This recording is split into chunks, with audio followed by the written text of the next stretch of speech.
Kita mulai saja.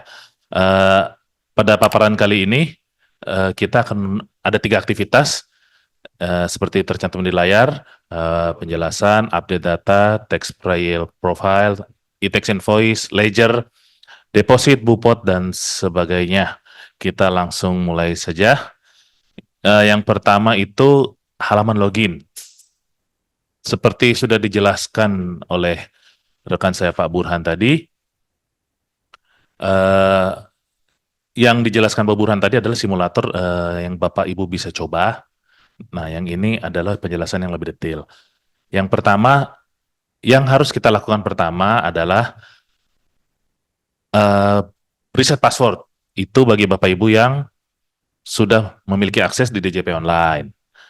Kalau misalnya Bapak Ibu belum punya NPWP, Bapak Ibu dapat mengklik New Registration. Ini kalau Bapak Ibu masih ingat, ini eh, penggantinya dari e-registration. Nah, kalau misalnya Bapak Ibu sudah punya NPWP tapi belum punya akses DJP online, bisa dipilih Digital Access Request. Baru masukkan CAPTCHA dan login. Oke. Eh, Bagi Bapak Ibu yang sudah punya akses di DJP online, begitu nanti kita reset password, linknya itu akan dikirimkan ke email yang tercantum pada DJP online. Jadi seperti yang sudah dijelaskan Pak Burhan tadi, pastikan kembali bahwa email yang terdaftar di DJP Online adalah email yang aktif, dapat diakses, dan valid. Oke, ini tadi sudah dijelaskan di simulator. Inilah menu-menu yang ada. Nanti kita akan jelaskan lebih rinci. Ini juga nanti masih menu-menu portal, e-faktur, e-bupot, SPT, pembayaran, buku besar, dan sebagainya. Oke, sekarang kita akan mulai dengan role access. Apa yang dimaksud dengan role access? Jadi Bapak Ibu sekalian, di dalam konteks nanti, penyelesaian atau pelaksanaan hak dan kewajiban Bapak Ibu sekalian akan dijalankan dengan konsep impersonating. Tadi sudah dijelaskan oleh Bapak Burhan bahwa impersonating, jadi impersonating itu adalah kita menjalankan atau bertindak seolah-olah dari WP. Kita bertindak seolah-olah kita adalah WP. Impersonating. Jadi ibaratnya kalau misalnya Bapak Ibu tahu istilah di stand up comedy impersonate, berarti kan kita bertindak atau berlaku seolah-olah kita adalah orang tersebut. Jadi konsep impersonating itu kita bertindak selaku dari badan atau OP yang kita wakilkan. Jadi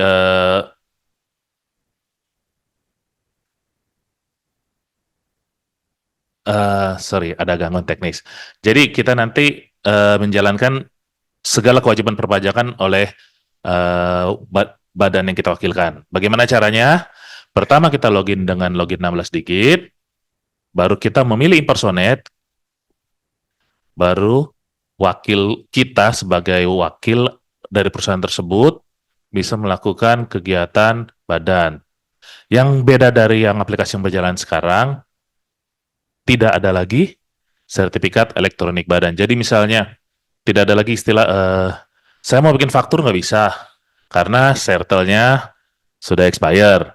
Saya mau buat sertel yang baru tidak bisa karena direkturnya lagi eh, dinas ke luar negeri. Nah, begitu. Jadi tanda tangannya semua menggunakan digital dari direktur. Oke, bagaimana caranya? Ini tadi yang di simulator tadi.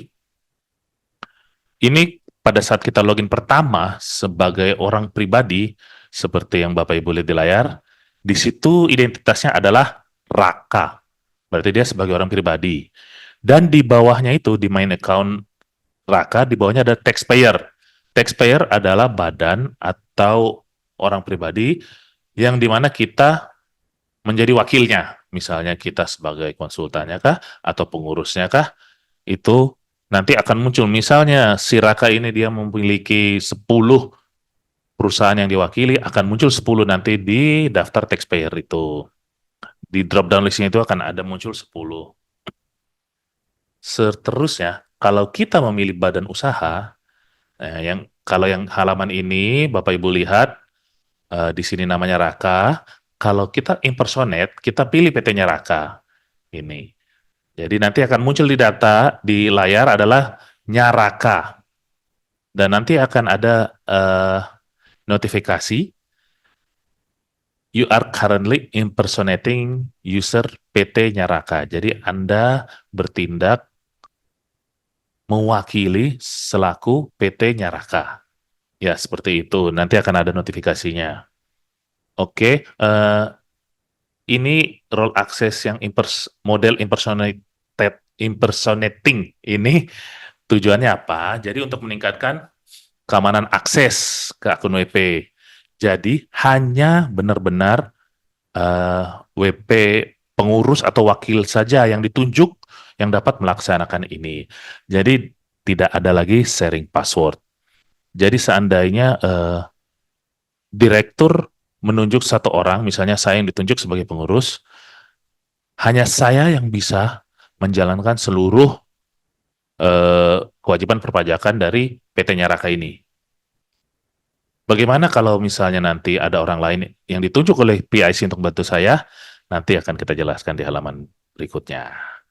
Oke, untuk paparan ini kita hanya menampilkan login PPA Badan karena untuk OP belum dipaparkan. Oke, digital certificate. Seperti tadi saya jelaskan, tidak ada lagi sertifikat elektronik WP Badan. Penggantinya adalah sertifikat digital orang pribadi, pengurus atau direktur yang ditunjuk oleh PIC. Apabila PIC-nya tidak menunjuk orang lain sebagai pengurus atau perwakilan, maka dia sendiri yang menjalankan. Hal pertama yang harus dilakukan adalah kita melakukan permohonan kode otorisasi atau sertifikat digital.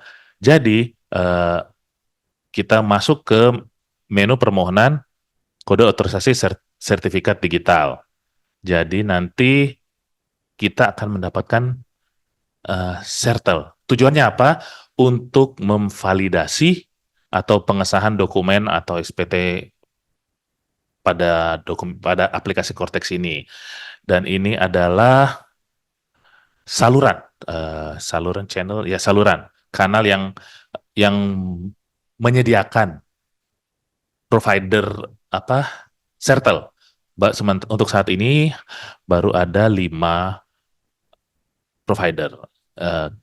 Mungkin di 2 bulan mendatang akan ada yang baru atau mungkin berkurang. Oke, selanjutnya di situ ada pilihan take a picture, foto. Tujuannya apa? Untuk memastikan nama yang tercantum dan orang fisiknya itu adalah orang yang sama.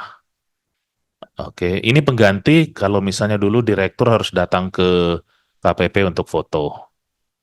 Oke, baru dicentang syarat ketentuannya di bawah, baru submit. Nah, ini berikutnya adalah bagaimana untuk mengupdate data, mengganti PIC atau menambah hak akses seperti yang tadi saya jelaskan, pegawai atau pendaftaran kuasa. Oke. Yang pertama adalah penggantian PIC. Seperti tadi saya jelaskan di awal bahwa PIC adalah orang yang memiliki full control, otoritas penuh untuk mengendalikan aplikasi Cortex WP tersebut. Setiap perusahaan hanya memiliki satu PIC. Bagaimana kalau ingin diganti? Bisa. Caranya bagaimana? Nah, nanti kita jelaskan. Jadi, yang dimaksud dengan PIC badan di sini adalah penanggung jawab, di mana pada saat di DJP online, eh, orang tersebut terdaftar sebagai pimpinan, direktur utama, apa yang ditunjuk lah sebagai penanggung jawab. Jadi di layar ini dalam contoh ini ada namanya Raka, di situ ada nicknya. Jadi si Raka inilah, Bapak Raka inilah yang punya otoritas penuh untuk mendaftarkan, mengubah, melaporkan semua apa yang ada, aplikasi yang ada di Cortex ini. Jadi kalau misalnya Bapak Ibu pada saat nanti aplikasi Cortex sudah berjalan, untuk melihat siapa PIC yang ditunjuk saat ini dalam aplikasi, nanti pada saat aplikasi berjalan, aplikasi Cortex ini akan menunjuk satu PIC sesuai dengan DJP online yang ada terdaftar di sini, di layar DJP online profil. Oke. Kalau nanti di aplikasi Cortex-nya, Bapak bisa masuk ke menu portal, profil. Nanti silakan dicoba-coba di simulatornya ya nanti ya. Di situ nanti akan ada pihak terkait. Di sini ada nama orang-orangnya. Kalau misalnya nanti digeser, gulir atau geser ke kanan, nanti kan ada pilihan apakah dia PIC. Nah, dalam hal ini PIC hanya satu. Ini tadi siapa yang nomor 3? Uh, Kurniawan ini jadilah dia PIC. Nanti untuk hanya satu PIC yang boleh ditunjuk ya untuk mewakili satu WP badan. Jadi untuk menggantinya di informasi umum kita klik edit. Nanti itu angka 4 ya Bapak Ibu ya. Kita tekan tombol edit, baru nanti ada di situ ada tampilan edit. Pada kolom is PIC yang pada angka 7 dihilangkan centangnya. Baru nanti klik save. Oke. Kalau itu sudah di PIC tadi sudah tidak diconteng, contengannya dihilang, berarti kan kita harus nambah PIC baru. Jadi kalau misalnya ada seandainya PIC yang baru sudah ada di daftar pihak yang terkait atau pengurus, gampang, itu tinggal diedit, kita tinggal centang dia PIC. Jadi kalau ingin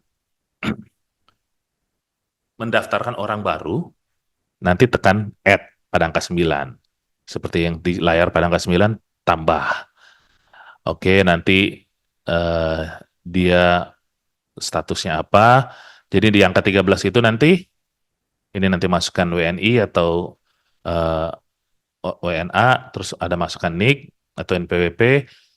Apakah dia PIC? Tinggal diconteng dan klik save. Oke, setelah berhasil, berhasil ditambahkan, di scroll ke bawah, digulir ke bawah, baru klik submit. Perlu Bapak Ibu ketahui pada aplikasi Cortex ini, tombol submit adalah tombol yang akan mengeksekusi segala sesuatu yang ingin Bapak Ibu kerjakan. Oke, jadi sorry. Orang baru yang ditunjuk sebagai PIC ini akan memiliki otoritas penuh.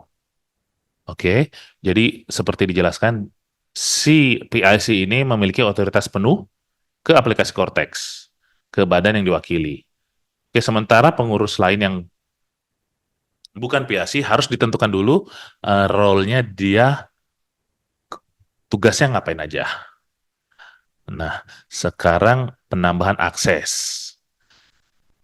Ini contohnya misalnya si PT-nya Raka ingin menunjuk Bapak Rahamudi sebagai untuk melakukan kewajiban perpajakan. Bagaimana caranya? Seperti biasa kita login dulu ke Cortex, kemudian nanti pada informasi umum kita klik informasi umum dan pilih edit. Nanti pada saat pastikan ini pada saat sudah impersonate dicek lagi ini nama yang muncul adalah nama badan.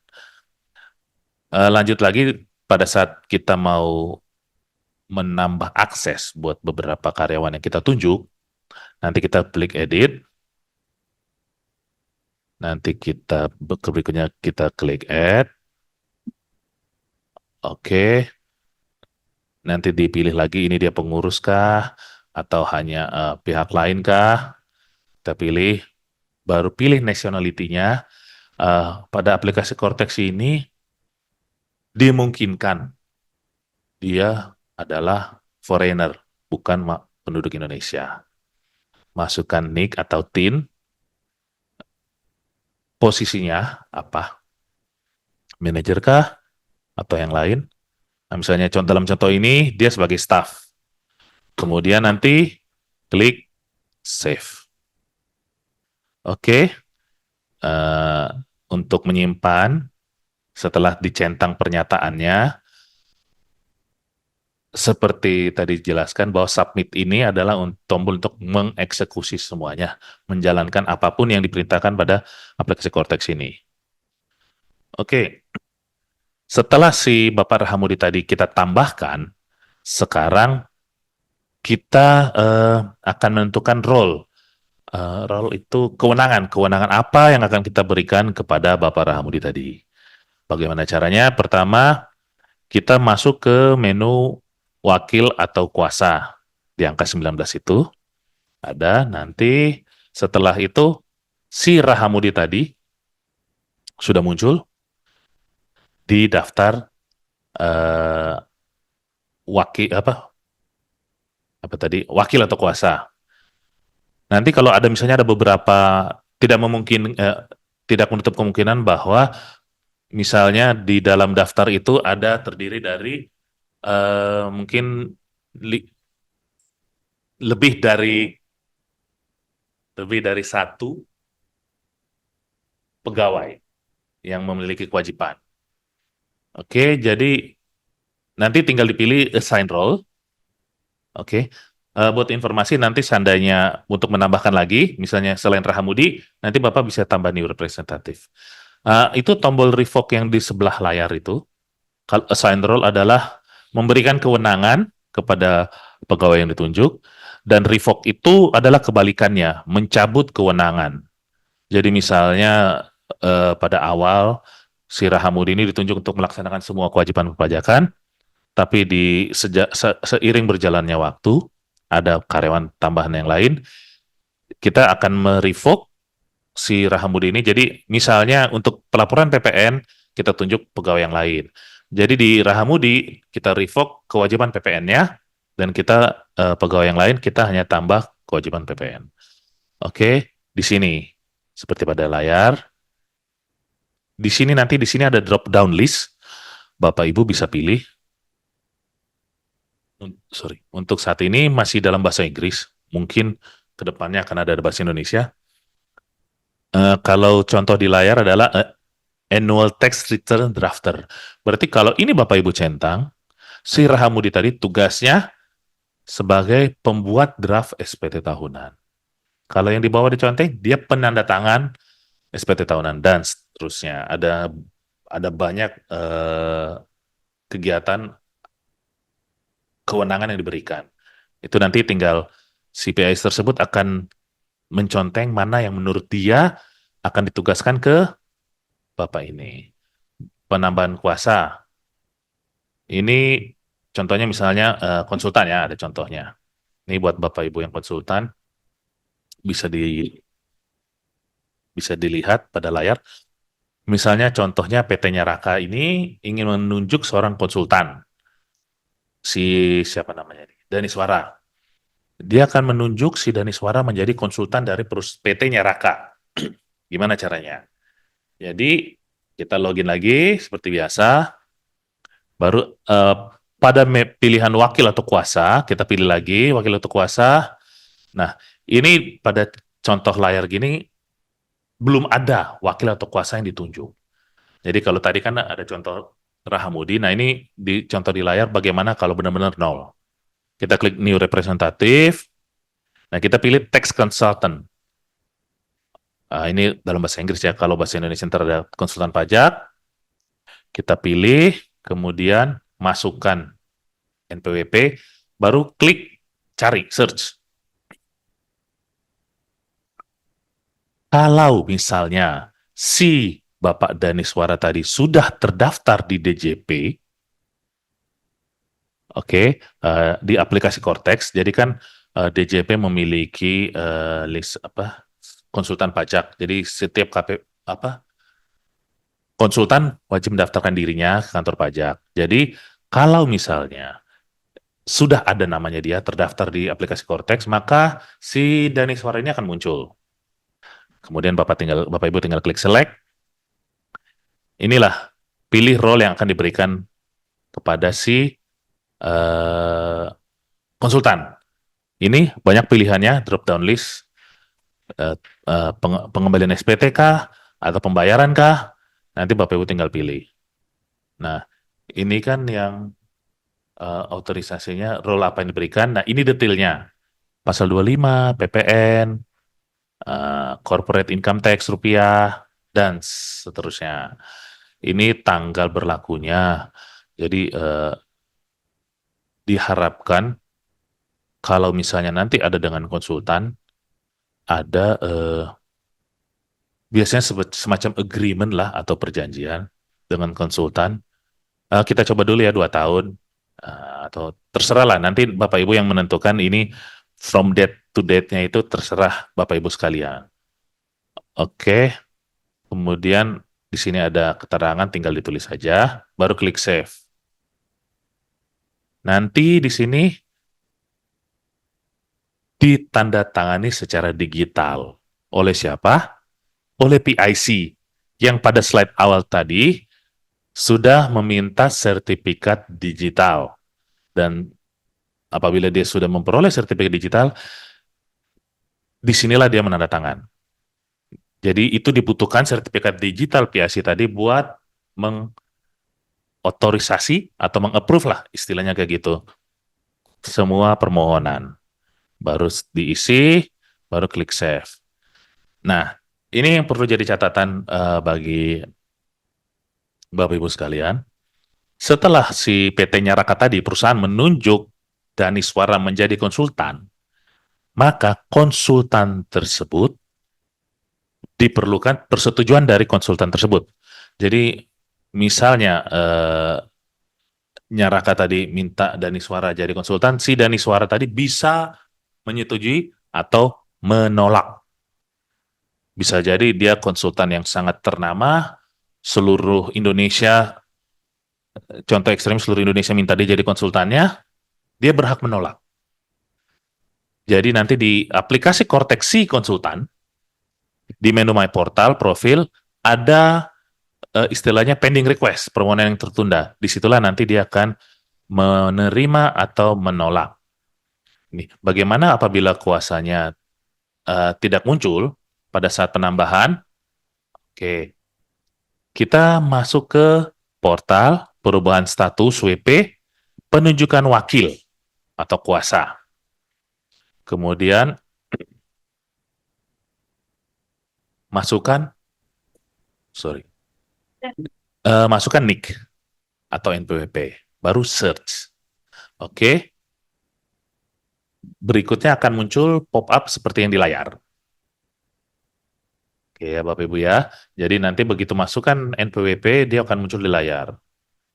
Masukkan NIK, nanti akan muncul ini, contoh Rahamudi. Ini kan kita penunjukan, jadi kayak penambahan. Baru setelah muncul klik select, sama seperti tadi, pilih konsultan pajak. Nah, nanti akan ada, Bapak Ibu bisa baca di layar, jadi data nomor perizinan, tanggal berlakunya praktik, sudah terisi berdasarkan pengecekan ke single of truth. Oke, setelah itu, setelah dipilih, nanti ada dokumen yang diupload, ya mungkin agreement-nya dan surat praktek, izin prakteknya konsultan. Oke, baru setelah itu diklik submit. Oke, setelah dicentang dan klik submit, bisa dibaca di layar. permohonan tersebut akan masuk ke KPP dan petugas KPP akan melakukan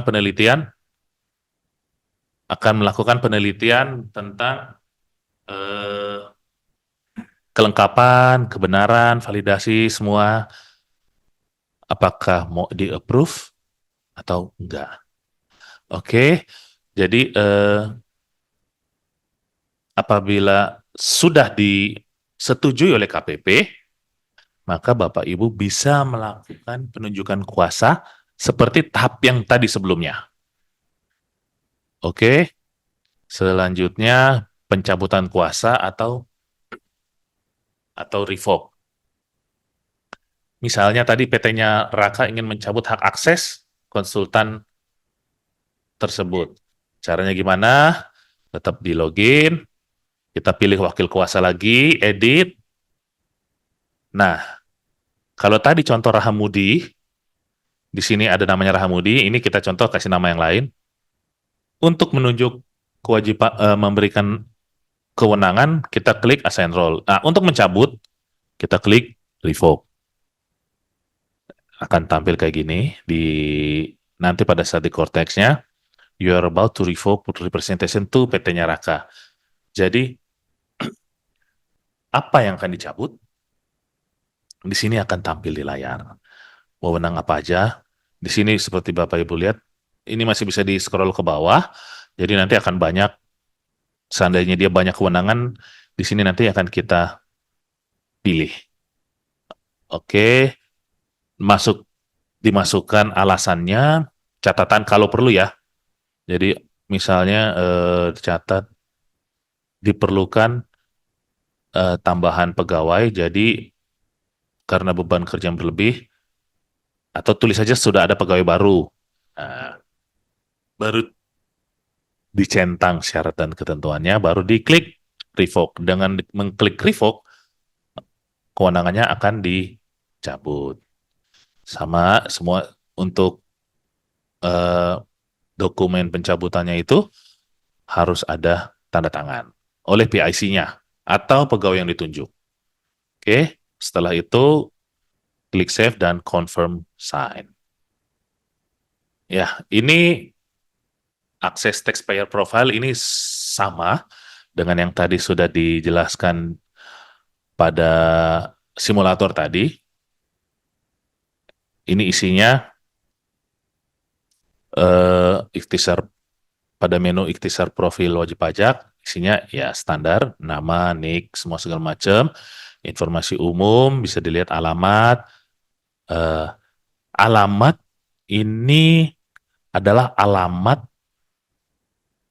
yang terdaftar pada KPP. Apabila ada yang ingin diupdate, silakan lakukan update.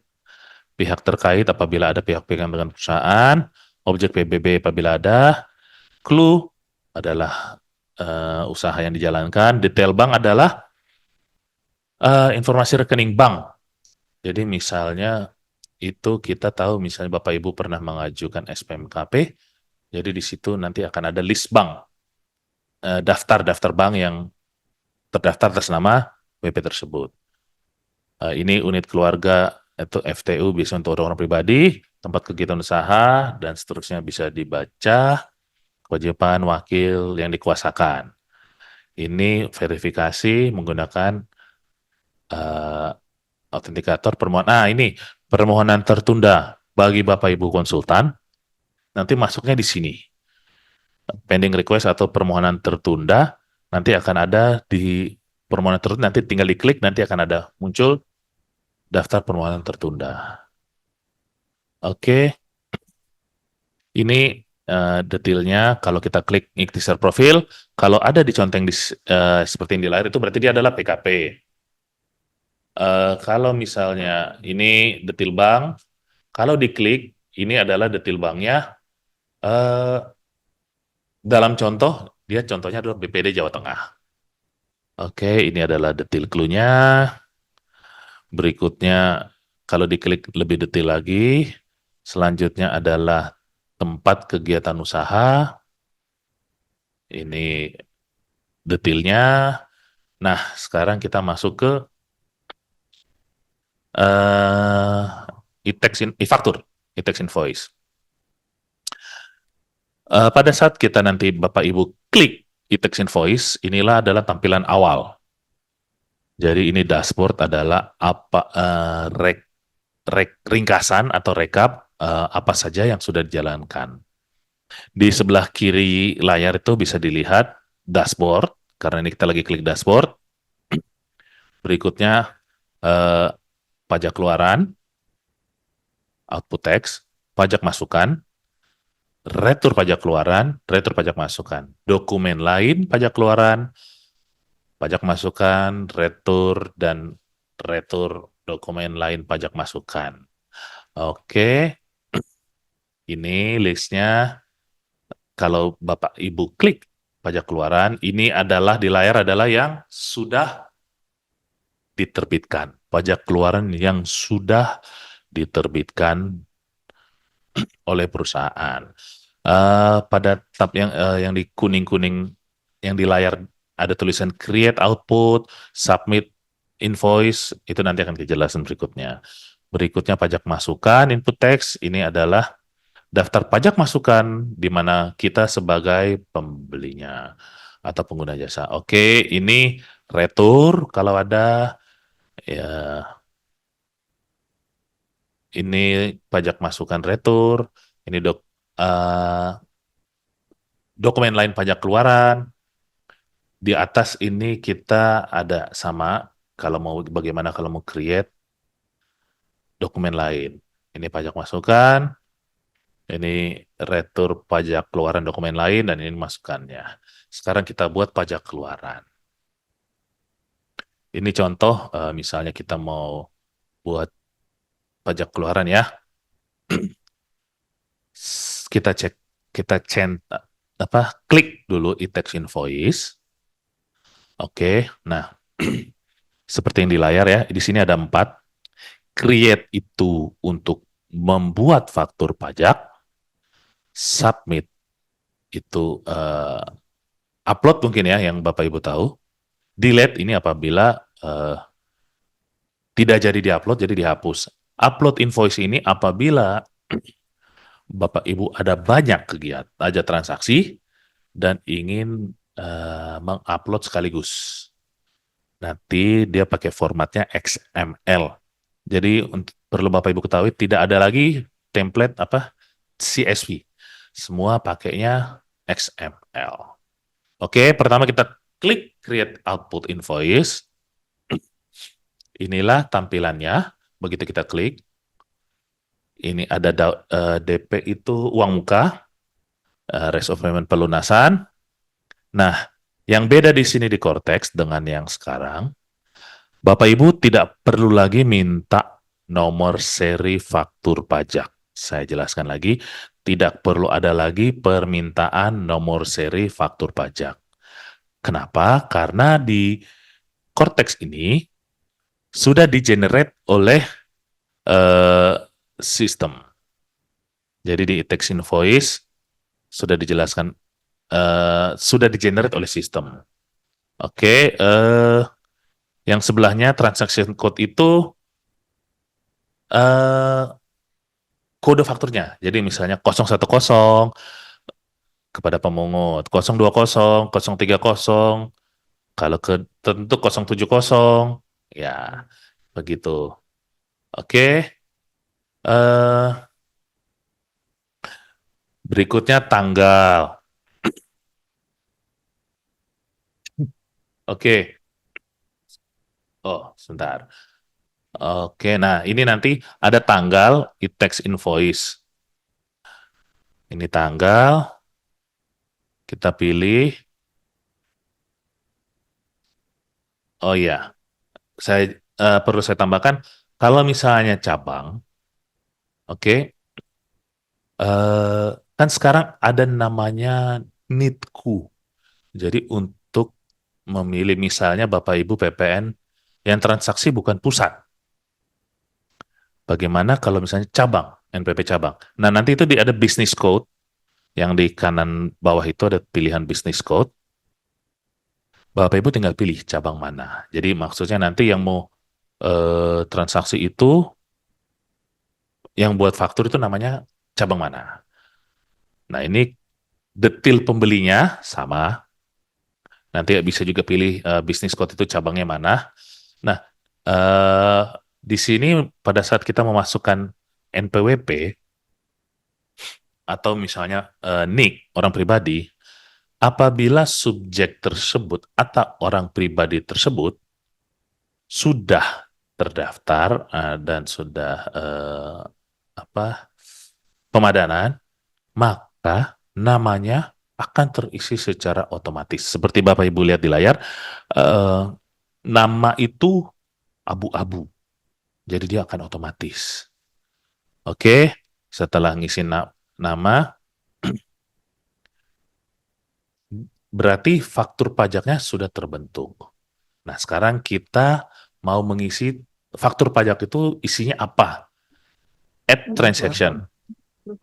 Oke, eh, di sini pada saat kita setelah klik transaction, Mana tadi Bapak bikin yang cing tuh ini. kenapa Bu? Oh ya, habis. Walah. Halo?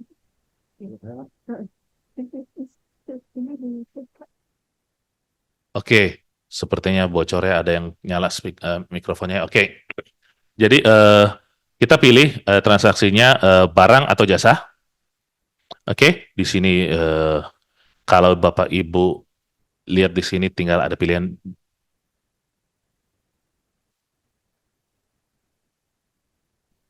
barang atau jasa. Setelah pilih barang atau jasa, di situ ada kode. Di sini kode itu ada banyak ya, ada berapa ratus. Daripada Bapak Ibu cari satu-satu, saya sarankan download kode-kodenya dulu. Itu ada yang di atasnya itu download code. Jadi nanti Bapak tinggal search, karena transaksinya biasanya sama. Bapak Ibu nanti tinggal pilih kode yang mana, bisa tinggal input kodenya aja. Otomatis nanti dia akan pilih transaksinya. Nama barang, ini apapun, bisa diisi di sini. Berapa unit, satuannya misalnya unit, kilogram, ton, semua segala macam. Harga per unit, jumlah, total price-nya akan otomatis, diskon kalau ada. Nanti setelah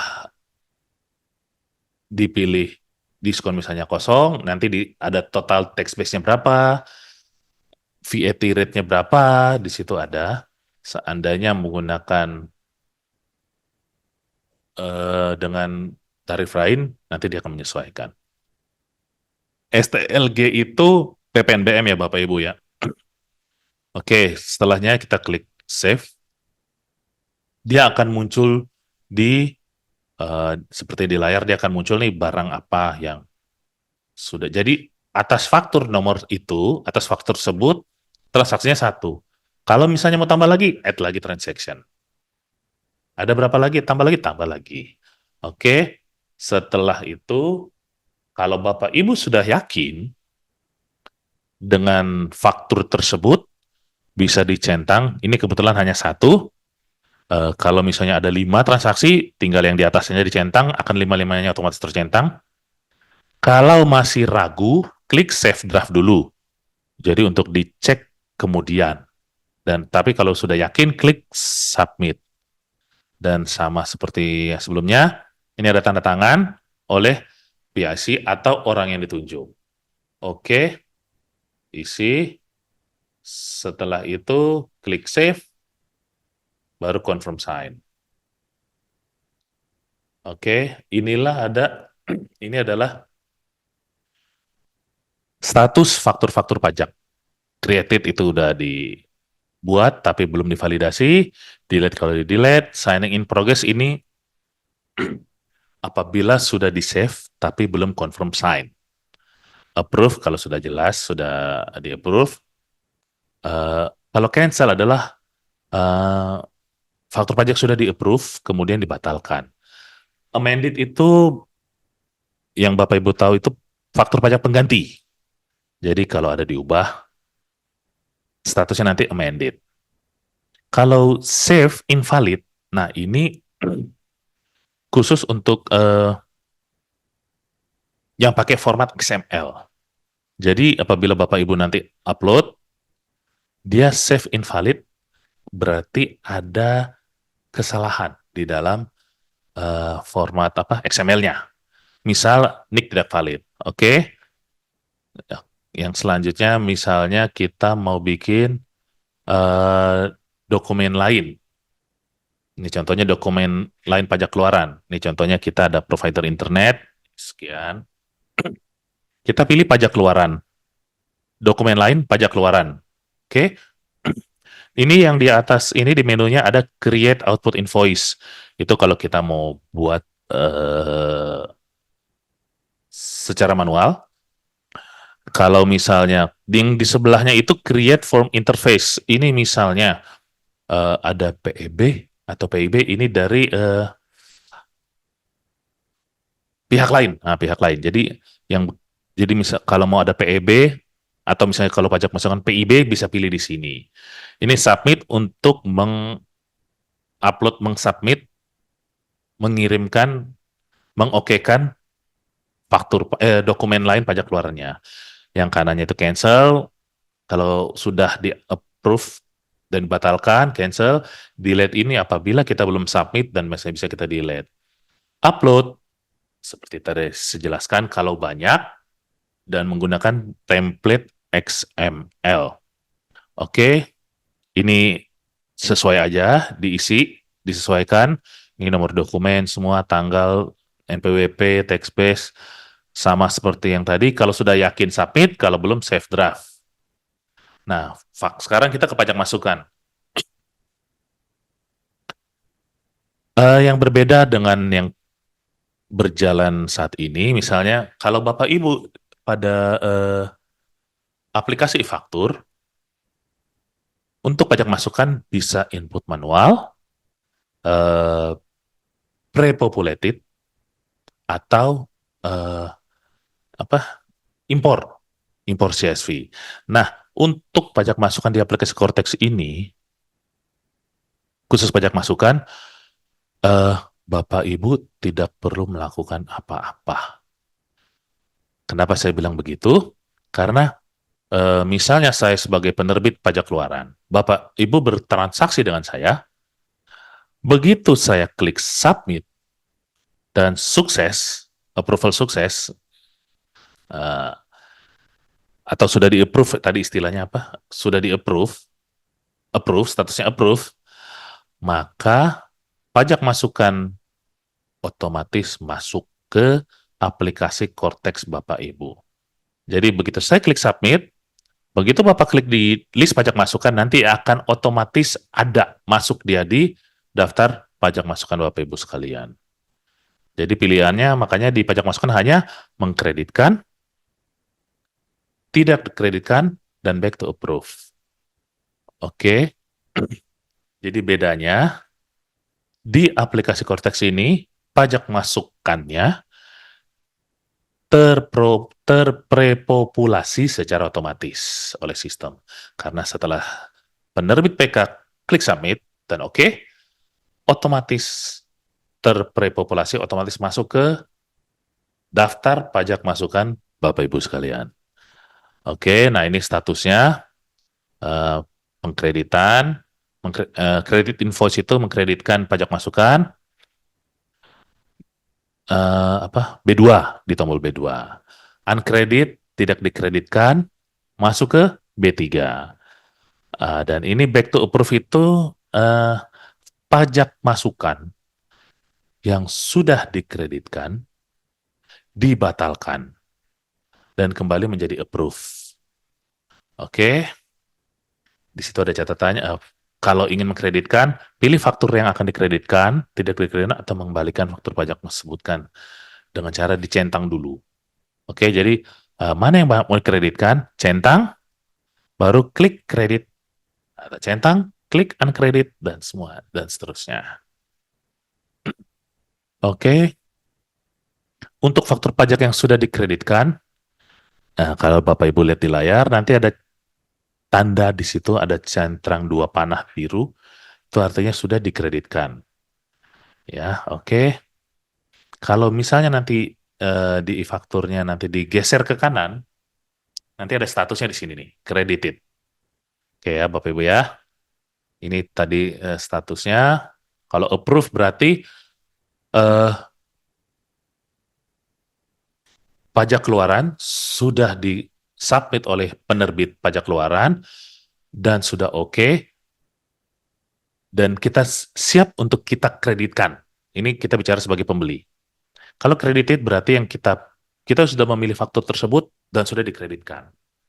Kalau cancel artinya penjual penerbit faktur pajak membatalkan faktur pajak ketika Bapak Ibu sudah mengkreditkan. Tapi kalau belum, maka akan hilang dari list faktur pajaknya. Jadi intinya kalau Bapak Ibu belum kreditkan, tiba-tiba mau mengkreditkan, loh kok hilang? Berarti sudah dibatalkan oleh si penerbit. Nah, sekarang kita bikin SPT masa PPN. Yang perlu Bapak Ibu ingat, kalau yang existing sekarang, yang berlaku sekarang, kalau Bapak Ibu mau buat SPT PPN, pakai WebBase. Bapak Ibu mau bikin SPT Bupot, unifikasi. SPT 21, Bupot 21. SPT, jadi semua mau bikin SPT ada beberapa aplikasi. Dengan Cortex ini, semua SPT bisa diakses di sini. Jadi pertama kita pilih SPT. Pada surat SPT, surat pemberitahuan, akan muncul layar seperti ini, baru kita klik Create tax return buat SPT tahunan. Nah, yang Bapak Ibu perlu lihat di sini nanti akan ada 4 tipenya ini. Eh, contohnya ini, karena kita buat PPN, nanti kita pilih PPN. Kalau SPT tahunan badan, nanti kita nggak perlu e-form lagi, kita nanti klik SPT tahunan badan. Tipenya juga apa nanti bisa dipilih dan klik save. Perlu Bapak Ibu ingat nanti pada saat ini sudah berlaku, harap hati-hati dalam pembuatan SPT tahunan, karena nanti seandainya begitu Bapak Ibu klik save, maka SPT tersebut tidak bisa dihapus. Save ya. Jadi bisa diedit, tidak bisa dihapus. Jadi makanya agak hati-hati. Jadi nanti begitu klik save, akan muncul ini di daftar SPT. Dia akan masuk, begitu Bapak klik SPT tahunan, kalau Bapak Ibu lihat di sebelah kiri layar, dia surat pemberitahuan, begitu Bapak Ibu klik save, dia masuk di konsep. Itu dia cetak bold apa? Bold hurufnya, berarti dia masuk di konsep dan di layar akan muncul gambar tanda mata. Begitu diklik, nah ini isian pada SPT masa PPN-nya. Ini apa namanya induk SPT. Nah ini misalnya identitas ini, clue-nya apa semua segala macam. Oke. Nah ini kolom A2 karena tadi kita buat faktur tadi yang TV 50 juta tadi. Nah ini masuk di sini di A2. Kalau Bapak Ibu bisa lihat di layar A2 yang dikotakin itu angkanya segitu di bawah. Oke, dan ini tadi ada dokumen lain pajak keluaran yang provider internet tadi, dia akan masuk di B2 sini. Oke, ini rekap mungkin kalau di SPT yang induk itu di induk yang atas itu rekapannya pajak keluaran. Ini nanti eh, contohnya ini di layar masih dalam bahasa Inggris, informasinya nanti bisa disediakan dalam bahasa Indonesia. Oh ya, dan yang beda dari yang berlaku saat ini, di Cortex ini dikelompokkan ya Bapak Ibu ya. Kalau Bapak Ibu bisa lihat di layar, nanti ada pajak keluaran kodenya 01, 02, 04, 05 digabung, 06, 01, 09, 010, dan seterusnya. Ini kalau bawah eh, harus ada upload XML. Retail, kalau misalnya yang retail itu dia harus upload XML. Oke, nanti template XML-nya masih dalam proses pembuatan oleh pihak pengembang. Jadi nanti apabila sudah jadi, nanti akan kami informasikan ke Bapak Ibu sekalian. Oke, ini reka pajak keluaran, ini reka pajak masukan. Dalam contoh tadi, pajak masukan yang kita kreditkan, nah, saya balik dulu. Nah, ini pajak masukan yang kita kreditkan ini satu, jumlahnya itu kan 6 juta, 60 juta kan, jadi 6.600.000. Jadi nanti di SPT PPN, nah ini reka pajak masukan, ini, 36 juta. Jadi nanti di sini ada pajak masukan yang kita kreditkan, ini ada satu, nanti ada penghitungannya, ini semua abu-abu, berarti dia otomatis ya. Dalam hal ini, dia kurang bayar. Jadi yang di bawah itu carry forward itu kompensasi, ini fast refund itu pengembalian pendahuluan, normal refund itu restitusi. Nanti kalau Bapak Ibu lebih bayar, nanti tinggal diklik di situ. Oke, ini ada bank account kalau misalnya ada. Nah, setelah ini ada dokumen-dokumen kalau ada ya Bapak Ibu ya, ini PPN KMS yang tidak dapat dikreditkan, semua diisi. Kalau ada pemungutan, rekapnya kalau misalnya ada Bapak Ibu transaksi dengan pemungut. Oke. Nah, ini kelengkapan SPT apabila Bapak Ibu ada penyerahan kendaraan bermotor, harus ada rinciannya.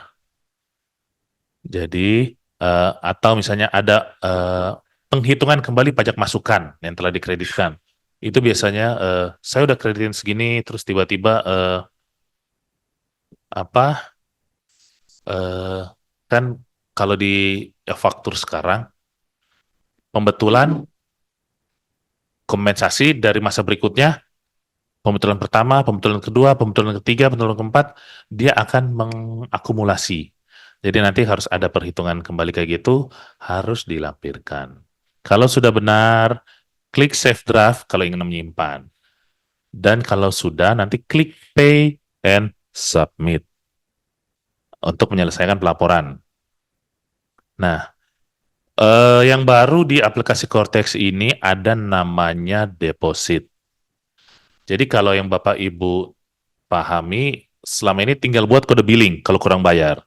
Jadi kalau nanti misalnya di Cortex ini, kalau Bapak Ibu punya saldo deposit, nanti deposit akan saya jelaskan di belakang, Bapak bisa memilih membayar apakah melalui deposit atau create billing code dan kita bayar ke bank. Oke, jadi kalau misalnya tertulis di layar itu, kalau misalnya saldonya kurang, pilihan deposit tidak akan muncul, dan kalau misalnya kurang, otomatis akan membuat kode billing. Jadi tidak ada pilihan kayak gini, jadi dia akan buat kode billing. Contohnya di sini kita akan buat dalam kode billing. Sama seperti yang lain, yang sebelumnya, ini harus tanda tangan harus sudah ada, PIC oleh orang tunjuk, save dan confirm sign. Ini kode billing yang sudah dibuat. Gini ya Bapak Ibu ya, format template-nya nanti kode billing pada saat aplikasi Cortex sudah berjalan. Oke. Status SPT-nya, seperti tadi, dari konsep, pindah dia ke menunggu pembayaran. Oke, kalau misalnya Bapak Ibu tadi bayar menggunakan deposit, maka dia akan otomatis masuk ke SPT dilaporkan karena sudah dibayar. Oke, bagaimana kita cara membayarnya? Dari SPT menunggu pembayaran, di sini ada SPT-nya. Kita lihat di daftar kode billing yang sudah kita buat tadi, dia akan masuk ke kode billing yang belum dibayar. Oke, di sini ada contohnya tadi ini. Kita gulir ke kanan, geser ke kanan, akan ada pilihan pay. Pay atau bayar. Tapi ini nggak otomatis bayar ya Bapak Ibu ya. Dia untuk saat ini dia akan baru 3 yang kami tahu bank yang bekerja sama dengan DJP, dan ini bukan otomatis auto debit ya. Yang kami dapat informasi, dia akan masuk ke halaman pembayaran bank yang dipilih. Misalnya Bapak Ibu memilih Bank Mandiri, maka dia akan muncul, dia akan lanjut merefer ke masuk ke halaman pembayaran internet banking, halaman internet banking PT tersebut. Gitu. Jadi nanti Bapak Ibu tinggal pilih seperti biasa apabila Bapak Ibu melakukan transaksi internet banking. Oke, setelah dibayar, nah dia akan masuk dan pindah dia dari SPT menunggu pembayaran ke sudah dilaporkan. Oke, ini status-status SPT. Ini berlaku untuk semua SPT. Kalau konsep artinya baru dibuat, SPT menunggu pembayaran, belum menunggu dibayar. Kalau sudah dibayarkan atau dilaporkan, dia masuk ke submitted. Kalau yang ditolak, itu hanya untuk SPT kertas, maksudnya dokumen, yang ditolak oleh pusat pengolahan data kami. Ini hanya untuk SPT orang pribadi, usahawan, yang kurang bayar. Kalau cancel, berarti SPT-nya dihapus. Misalnya karena kesalahan input. Oke. Nah, ini ada juga yang baru, ledger. Kalau buku besar pada pembukuan seperti biasa, ledger buku besar, itulah yang Bapak Ibu tahu dalam akuntansi. Kalau yang ini agak berbeda. Begitu kita klik ledger, ini berisi semua transaksi yang berhubungan dengan Bapak Ibu sekalian. Dan di sini ada filternya debit atau kredit. Oke, di sini Bapak Ibu kalau misalnya semua bisa, kalau hanya debit bisa, hanya kredit bisa. Apa sih isinya? Nah, ini isi rekapannya dari ledger. Bapak Ibu bisa cetak per bulannya, jadi statement print monthly statement. Jadi ini yang daftar ini, yang di bawah itu bisa di print setiap bulan. Oke, jadi debit kredit di sini seperti misalnya dalam perbankan, Bapak Ibu, kalau misalnya kredit artinya uang masuk. Di DJP ini kredit berarti hak yang dimiliki Bapak Ibu sekalian. Misalnya deposit itu kan hak yang pembayaran yang bisa Bapak Ibu lakukan untuk membayar pajak. SKPLB berarti kan setelah pemeriksaan Bapak Ibu kan akan lebih bayar. Lebih bayar berarti kan Bapak Ibu akan menerima transferan dari DJP. Begitu juga kalau pengembalian pendahuluan, juga putusan keberatan, banding yang apabila Bapak Ibu menang akan menerima kelebihan pembayaran tersebut. Debit, kebalikannya. Bapak Ibu bisa jadi STP, di STP oleh AR ataupun pemeriksa, SKPKB hasil pemeriksaan juga, atau misalnya keberatan banding yang memutuskan pembayaran Bapak Ibu menjadi lebih besar. Jadi masih ada yang harus dibayar. Jadi kalau debit artinya secara garis besar adalah kewajiban yang masih harus Bapak Ibu bayarkan. Kalau kredit yang akan Bapak Ibu terima. Kalau debit left dan kredit left, saldo. Yang pada contoh di layar, kredit left 0 artinya Bapak Ibu sudah menerima semua pengembalian yang menjadi hak Bapak Ibu. Dan Bapak Ibu tidak punya lagi deposit. Makanya dia kosong. Kalau balance hanya gambaran berarti, oh Berarti kewajiban saya masih lebih besar daripada hak yang masih harus saya terima. Oke. Nah, yang berikutnya ini deposit. Eh, pada saat deposit, ini adalah hal yang baru. Tadi saya cuma jelaskan deposit itu ada untuk melakukan pembayaran. Jadi fitur baru, deposit ini fitur baru yang dicanangkan oleh DJP, seperti konsep pembayaran lebih dahulu. Deposit, ibaratnya kalau Bapak Ibu punya aplikasi online, misalnya sebut saja Gojek, apabila Bapak Ibu mau belanja, kan Bapak Ibu harus punya saldo GoPay dulu.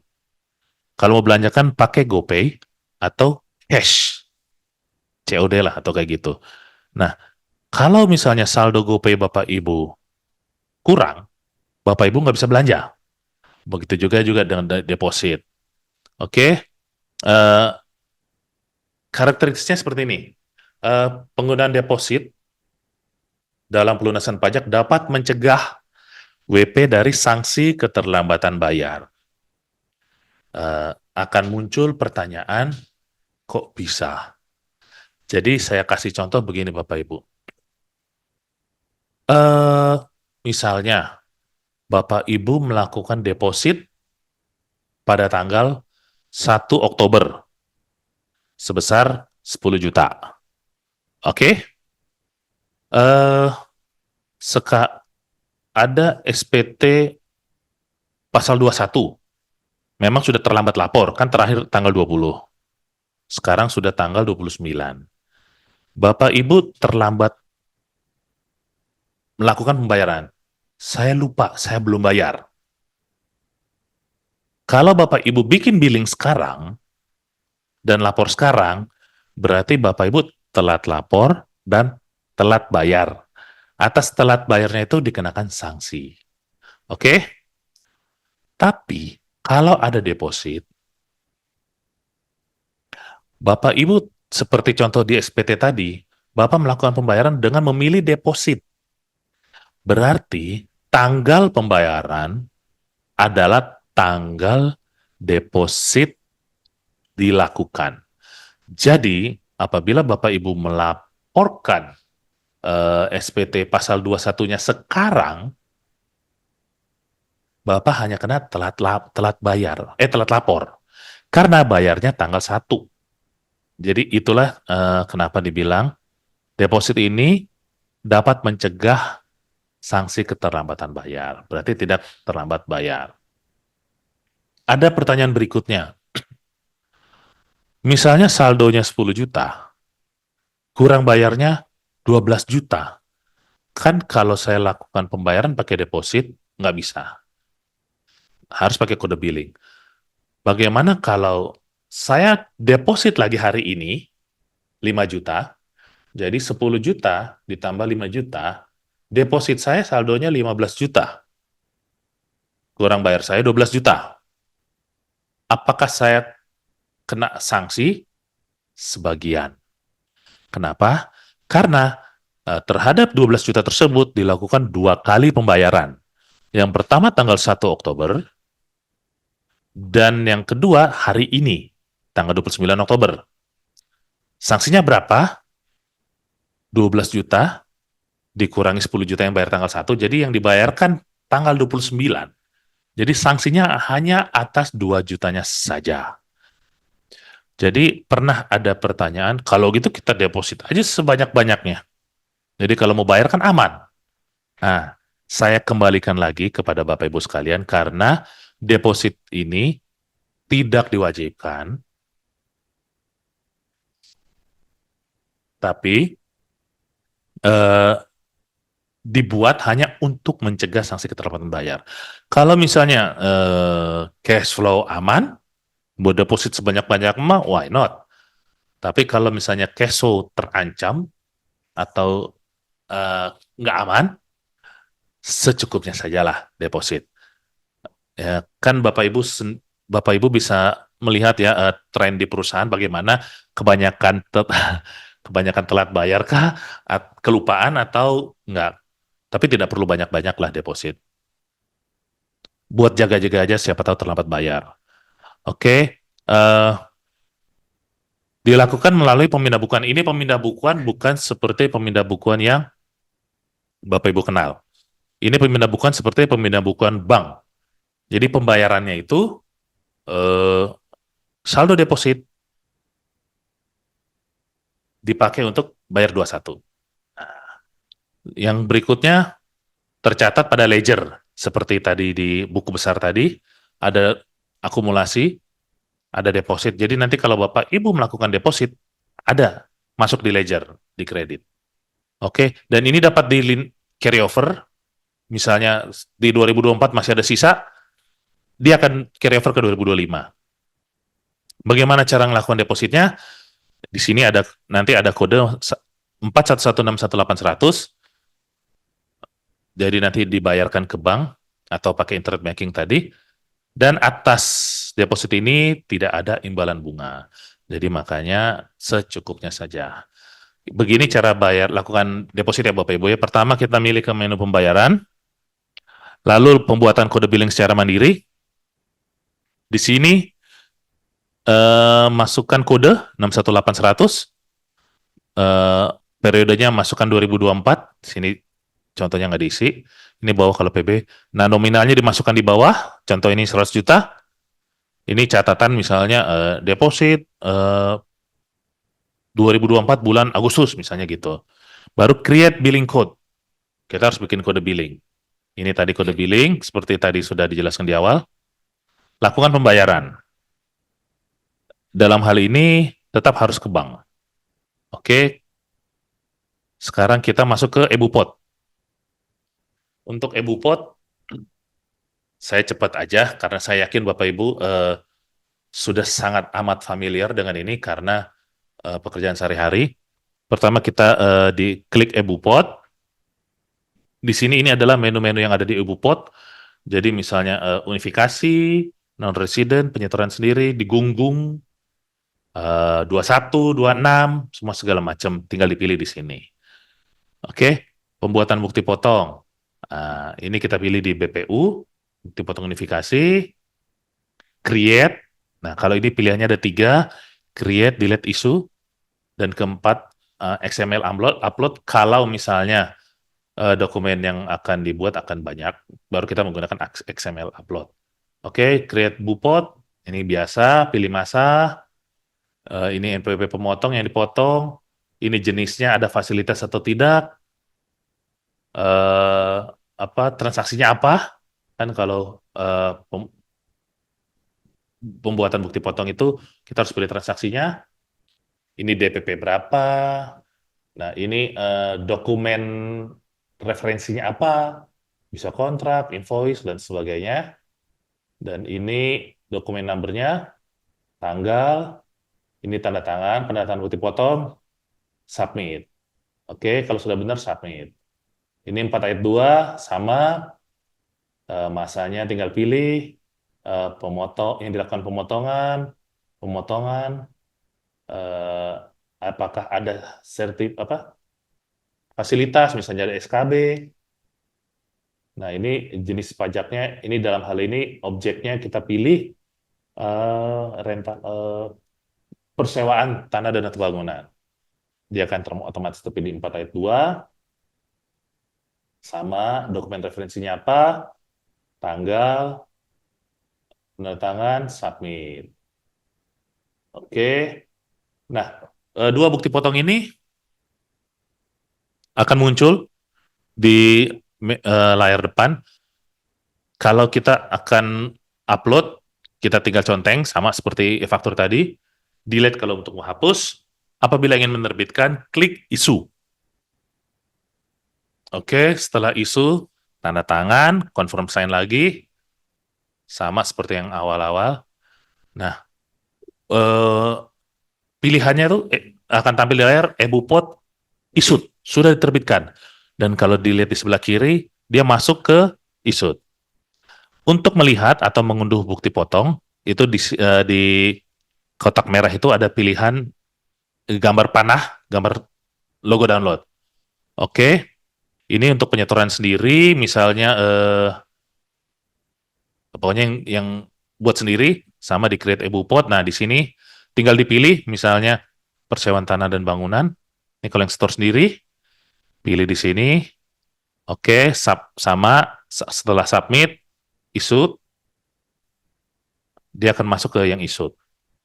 Cetak bukti potong, kalau tadi ada pilihan cetak, sini mana? Itu nanti ada bisa dicetak, tampilannya seperti ini nanti e-bupot. Oke, dan ini skema XML nanti akan apabila sudah ada template-nya nanti akan diinformasikan Bapak Ibu sekalian. Jadi yang perlu dicatat format dokumen yang selama ini CSV akan berubah menjadi XML. Contohnya bukti potong, faktur, dan sebagainya. PDF ke XML, misalnya lampiran SPT Badan daftar biaya promosi dulu kan harus PDF, sekarang pakai XML. Struktur data juga berubah karena NPWP cabang tidak ada, adanya NITKU.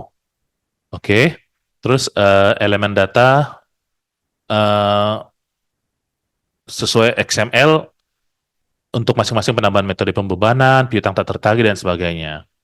Validasi data juga bertambah karena NPWP berubah menjadi NIK dan juga ada NITKU, kode objek pajak, dan seterusnya. Tarif juga ada perubahan mengikuti objek pajak yang bermacam-macam. Ini daftar dokumen yang menggunakan XML. Ini lampiran SPT tahunan, bukti potong, faktur, dan SPT PPN. Untuk template nanti apabila sudah ada nanti akan kami informasikan. Ini adalah tampilan XML. Ini kita skip saja. Nah, ini tadi XML. Nanti kalau sudah ready, nanti di sini tinggal di download template. Jadi kalau mau upload nanti tinggal browse. Ini download template. Nah, kalau misalnya nanti begitu kita upload XML, dia kalau sukses dia akan pilihan muncul e-bupot valid. Baru kita klik submit. Oke, berarti sudah tervalidasi. Kalau error, e-bupot have error. Errornya apa? Di situ akan dikasih tahu. Is invalid according to its data type. Nah, berarti NPWP-nya nggak valid. Dibenerin dulu baru, makanya tombol submit akan mati, nggak bisa dipencet. Kan kalau berhasil dia akan nyala kayak gitu. Oke, ini adalah daftar e-bupot submitted. Jadi kalau pakai XML, yang berhasil ini tulisannya submitted. Oke, pembuatan SPT-nya bagaimana? Sama, semua SPT kita klik di SPT, baru create tax return sama. Nah ini tax type sama. Ini pilihannya itu jenis pajak, jenis SPT-nya apa. Kita isi withholding. Ini kalau bahasa Inggrisnya withholding. Kalau misalnya bahasa Indonesia unifikasi. Kita klik save. Oke, ini ada gambar tanah bata dan keranjang sampah. Jadi silakan klik tanda mata, ikon mata. Nah ini akan ada induk. Ini 4 ayat 2, 15. Ini bisa dilihat. Oke, ini juga informasi induknya. SPT dapat tanda tangani. Oke, ini lampiran 1, daftar bukti potongnya. Ini ada 2, tadi yang kita sudah buat, pasal 23 dan 4 ayat 2. Oke, ini juga jumlah totalnya. Ada di situ 10.400. Nah, ini lampiran 2, store sendiri, ini tadi kita tidak ada, dicontoh tidak ada, ini jumlahnya juga kosong. Ini attachment, jadi misalnya kalau misalnya Bapak Ibu ada transaksi dengan WP yang punya fasilitas, bisa di-upload di sini SKB-nya. Oke, berikutnya setelah udah masuk ke semuanya, pay and submit. Sama kayak tadi. Kalau misalnya punya saldo, pilih dari deposit atau bikin kode billing. Oke. Tanda tangan juga sama seperti biasa. Submitted. Berarti SPT setelah dibayar, ini setelah dibayar, dia akan masuk ke SPT sudah dilaporkan. Ini. Oke, arsip SPT sudah dilaporkan. Ini adalah SPT masa induk unifikasi dan di sebelah kanannya adalah tanda terima elektronik SPT masa unifikasi.